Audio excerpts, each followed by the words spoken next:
12 महीने प्रदोष आती है, 12 महीने शिवरात्रि आती है। प्रदोष को ही शिवरात्रि का भाव है। 12 महीने आते हैं। अगर व्यापार ना चले, दुख तकलीफ ज्यादा हो, कष्ट ज्यादा हो, बहुत टेंशन जिंदगी में चल रहा है, कोई काम हो ही नहीं रहा, कोई दिक्कत ही दिक्कत है, व्यापार सही ना चल रहा हो, कष्ट ही कष्ट हो, और यहां तक है अगर बीमारी ने भी घेर रखा हो और बहुत जिंदगी में दुख चल रहा हो, कहीं मत जाना। प्रत्येक महीने प्रदोष आती है, हर महीने शिवरात्रि प्रदोष आती है। 1 लोटा पानी, 5 बेलपत्र,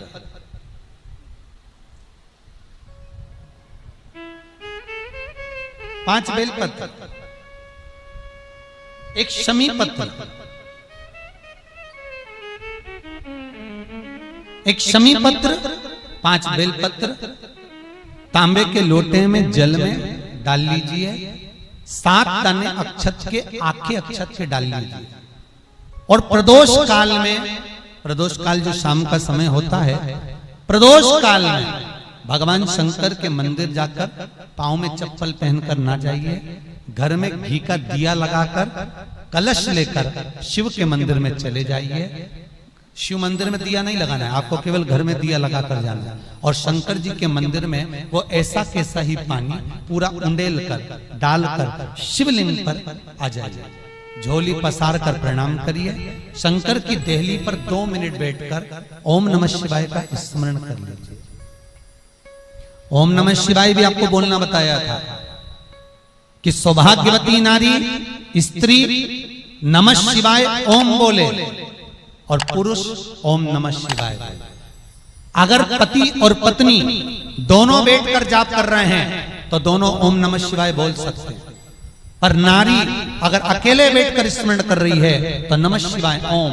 आप जब नमः शिवाय ओम बोलना चालू करेंगे तो ओम अपने आप ही आगे आ जाएगा। बोल कर देखिए, नमः शिवाय ओम, नमः शिवाय ओम, नमः शिवाय ओम, नमः शिवाय ओम, नमः शिवाय, नमः शिवाय से चालू करा, ओम अपने आप आगे आ जाएगा। पर पुरुष जब जब जाप करे ओम नमः शिवाय बोले। पति पत्नी दोनों बैठकर जाप कर रहे हैं तो ओम नमः शिवाय बोल सकते हैं। केवल स्त्री जाप कर रही है तो नमः शिवाय ओम, नमः शिवाय ओम, नमः शिवाय ओम, नमः शिवाय ओम, नमः शिवाय ओम अपने आप आ गया। 5 बार, 3 बार, 7 बार कुछ देर शिव के मंदिर में प्रदोष काल में, प्रदोष के समय पर, प्रदोष के दिन बैठकर शिव नाम का जाप करें। जल का पात्र वापिस घर में ले आए और बड़े प्रेम से अगले महीने फिर प्रदोष के दिन, फिर प्रदोष काल में शिव के द्वारे जाएं, फिर विनती करें। कहीं मत जाना, केवल शंकर की शरण में जाना, उससे कहना, उससे निवेदन करना, मुझे विश्वास है मेरे शंभु पर। स्कंद पुराण कहती है, शिव महापुराण कहती है, अगर आपने 2 या 3 या 4 प्रदोष ही कर लिए तो मेरा महाकाल बाबा आपकी झोली तो भर ही देगा खुशी से। 2, 3, 4 बस बहुत। पूरे साल की तो आप करना, छोड़ना मत। अगर बाबा देवी दे तो पूरा साल तो करना ही करना, बीच में नहीं छोड़ना बाबा। कई बार स्त्रियां सोचती हैं कि बीच में रजस्वला धर्म आ जाता है तो हम नहीं जा सकते, तो घर का कोई व्यक्ति जाए। पर करना पूरे महीने की, मतलब हर महीने में एक बार कैलेंडर में जाके निशान लगा लो, लिखा हुआ रहता है प्रदोष, निशान लगा लो कि इस दिन मुझे जाना है शिव मंदिर, नमन करना है। अपनी दिल की बात बाबा भोलेनाथ से कहना है, अपने मन का बात मुझे शिव से कहना है। बस विचार कर लिया और मैं निवेदन करूंगा, जितने लोग जल चढ़ाएंगे और दिल से अगर आपने मांगा है तो बाबा आपको इतना धन तो जरूर देगा कि एक बार शिव महापुराण आप भी कराएंगे, ये पक्का। बाबा इतना तो देगा, ये विश्वास से कहता।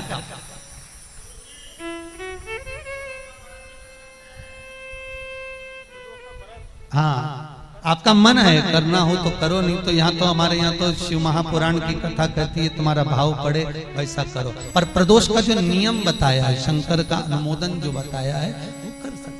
शिव का स्मरण, शंकर का नहीं। बाबा इतना तो जरूर देगा कि एक बार आप भी हिम्मत कर सकोगे कि मुझे शिव पुराण कराना है, और शिव कराएंगे और शंकर ही सुनाएंगे, वो देगा तो होगा। इस डूबती हुई उलझती हुई जो नौका है, नाव है, कई लोग कहें किसी किसी का काम नहीं होता होगा तो उसके मन में भी आता होगा सबके काम हुए मेरा नहीं हुआ। हो सकता है कर्म का खेल थोड़ा भारी हो, बाबा को काटने में फाइल में से नाम इतनी जल्दी कटता नहीं है, बहुत दम लगाना पड़ती है। शंकर भगवान को भी कहना पड़ता है ब्रह्मा जी को कि कर रहा हूं। ब्रह्मा जी बोले इसका भाग्य मत पलट देना, बहुत बेकार कर्म कर कराया। शंकर जी बोले पानी चढ़ाता रहेगा तो मेरा शिवलिंग भी गलता रहता है, तो फिर सिग्नेचर भी तो गलेंगे। रुक तो सरिए तू जरा, इसने जो कर्म करा है इतनी जल्दी फाइल को छुपाना दम चाहिए, केस भारी है। और चारों तरफ हाहाकार मच रहा है। जो तुमने पूर्व में कर्म करा है वो कर्म तो तुमने ऐसा कर दिया अपने को मालूम नहीं, पर जो कर्म कर कर आए हो उस कर्म का भोग तो मनुष्य के शरीर में भोगना है। पर सारे पाप तुम्हारे चारों तरफ से हाहाकार कर रहा है, ये पापी है, इसने ये करा, इसने वो करा, पूर्व में इसने ऐसा करा वैसा करा। तो अब इतनी हाहाकार मच रही है। अब देखो किसी व्यक्ति के लिए इतनी हाहाकार मचे तो लोग सोचे कि आखिर बात क्या है, तो वहां पर पहुंचे लोग बात करने के लिए, आखिर हुआ क्या, क्या हो गया, फिर फाइल देखो, ये देखो, वो देखो, होए। तो उसी तरह हाहाकार मच रहा है सब दूर से। तो भगवान शंकर भी कहते हैं थोड़ा समय लगेगा, चिंता मत कर, तू भक्ति मत छोड़ना, छोड़ मत देना। एक लोटा पानी बिल्कुल मत छोड़, जपे जा, लगे जा, करे जा। अगर तेरे घर में लक्ष्मी नहीं आ रही हो तो कमल गट्टे को पानी में डाल, शिव जी को चढ़ा करा। कमल का फूल बाजार में मिल रहा हो, जब तक कमल का पुष्प बाजार में मिले तब तक एक कमल का पुष्प सोमवार की सोमवार शंकर को चढ़ाना चालू कर दे।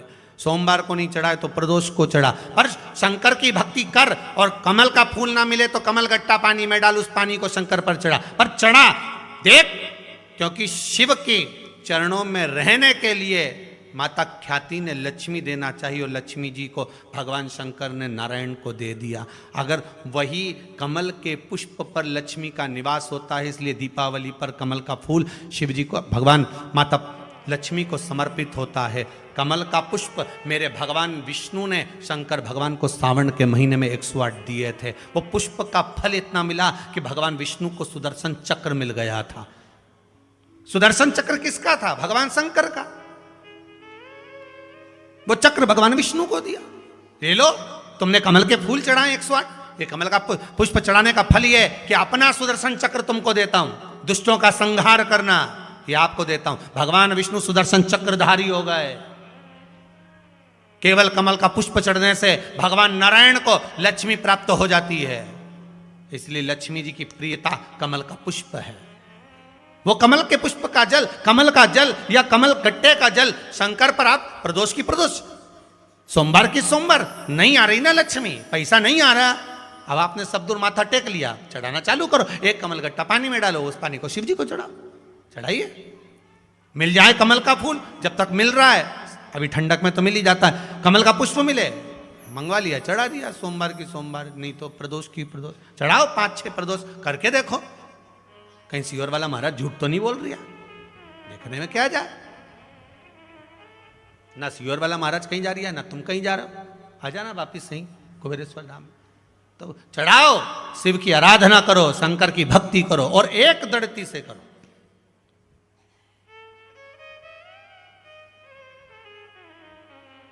एक दड़ी होकर। मेरी प्रीत ना टूटेगी भोले,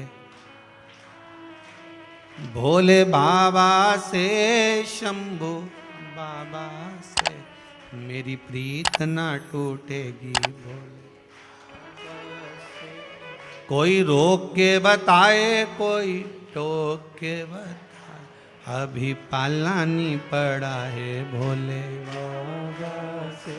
भगवान शंकर की भक्ति में रहकर दड़ी होकर शिव की आराधना में डूबो। तो हमें ऊपर की भक्ति नहीं करना है, गए और त्रिपुंड लगा लिया, गए और भस्म रमा लिया, हमें ऊपर से नहीं करना।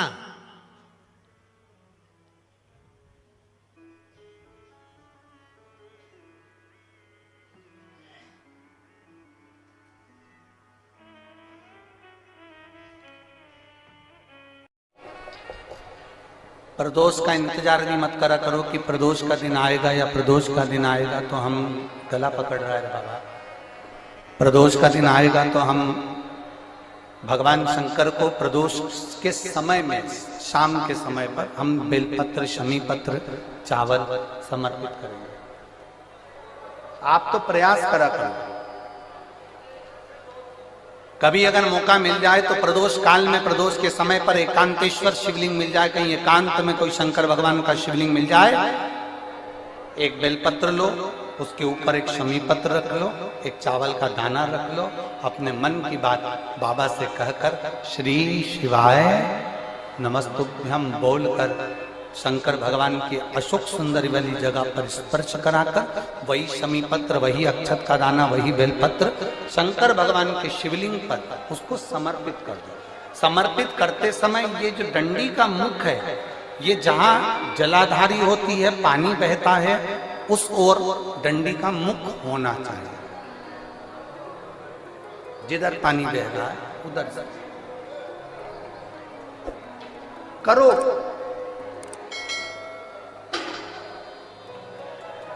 प्रदोष काल में करी गई आराधना, प्रदोष काल में किया गया भजन,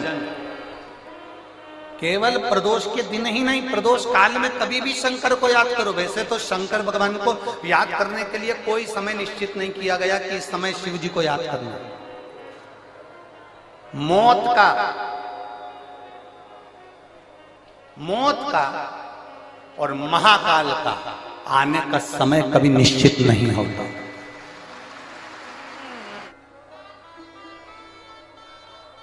जिस प्रदोष व्रत का हम वर्णन करते हैं, जिस प्रदोष के दिन का आपको बधाई कल हमने दी थी कि प्रदोष की आपको बधाई हो, प्रदोष शाम का जो समय होता है, प्रदोष काल जो होता है, उसका वर्णन जब हम करते हैं, ये प्रदोष की पूजन का विधान किसने बनाया, ये प्रदोष की पूजन का नियम किसने बनाया, ये प्रदोष की संध्या काल का, प्रदोष के समय का पूजन का विधान कौन बनाया, ये प्रदोष के समय पर एक बेलपत्र चढ़ाने का विधान किसने बनाया, प्रदोष के समय पर एक शमी पत्र चढ़ने का विधान किसने बनाया, प्रदोष के समय पर अगर मान लो कोई भिखारी से भिखारी व्यक्ति भी है जो ठेला चला रहा है, उसके पास में खाने के लिए कुछ नहीं है, फटे कपड़े पहन रहा है, उसकी जिंदगी में कुछ भी नहीं बचा और कर्जे में लदालूम हो गया, एक चावल का दाना अगर वो प्रदोष के दिन, प्रदोष काल में शाम के समय पर शंकर के शिवलिंग पर चढ़ा देता है तो 3 या 4 प्रदोष में उसका कर्जा चूकना प्रारंभ हो जाता है। वो प्रदोष का विधान है।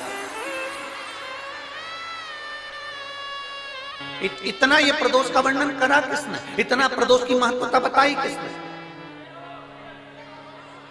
कौन करे इतना वर्णन?